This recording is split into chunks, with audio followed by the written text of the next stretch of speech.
He grew up on the big screen playing one of the most enduring characters ever imagined. Now Daniel Radcliffe is starring on Broadway.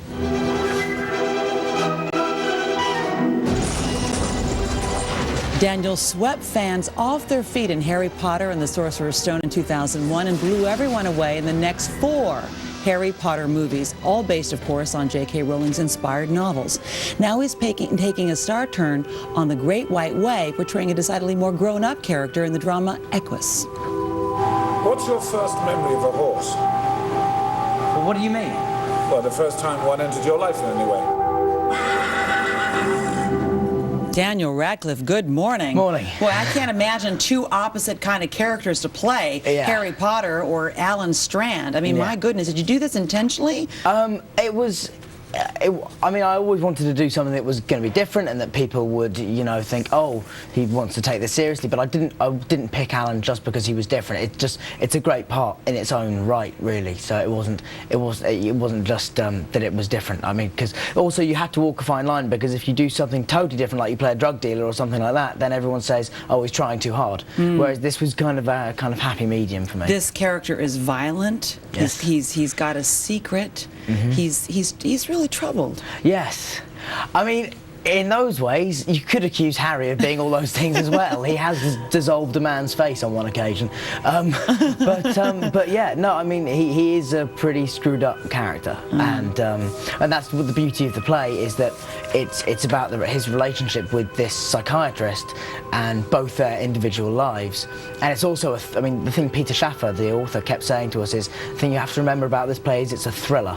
And it's not a whodunit, because we all know Alan did it, it's a why-done-it. And from the word go, you've got to be trying to tell the story of why this boy committed such a grotesque act. And not to give it away, but obviously in that videotape we just saw, it reaffirms what people have been writing about it, that you take a big risk in, I mean, you're acting naked in front of people on stage. I mean, how did you're 19 years old, how did you wrap your, I mean, I'm not going to do that, how did you wrap your mind, of course you'd look a lot better than I would doing that, but how did you wrap your mind around that idea on Broadway? And you actually did this in London as well. I did it in London when I was 17, yeah. I know, it's crazy. I don't know, I just What convinced you? It was just the fact that it's a great play, and if it's part of the play and you've taken the job, then you just do whatever comes with it, and you don't complain or procrastinate, so you just have to kind of get on with it. And it is quite intimidating and it's a little scary, but you just sort of have to grin and bear it and just do it. And after the first few performances, it's kind of fine. Let's talk about how you're being reacted to. The Wall Street Journal basically calls your performance strong. It says, Mr. Radcliffe gives a self-effacing yet strong performance that serves the play, not his fans. You know, Fantastic. The reviews for your work are good. That's great. I mean, I don't read them, which I always think is I'm sorry. I shouldn't have told don't you. worry. No, not at all. Hey, great. Why don't you read them? Because good or bad, they'll affect the performance in some way. And if you don't read the bad ones, then you certainly can't just read the good ones, because that's what I think some people do, is they just read the good ones and you think, well, yeah, you're not perfect, you know, so you kind of have to take the good with the bad on those kind of things. So you want to focus purely then on doing the best job you can with the character. And also just doing the job that I've been asked to do by the director and the writer, and not taking direction from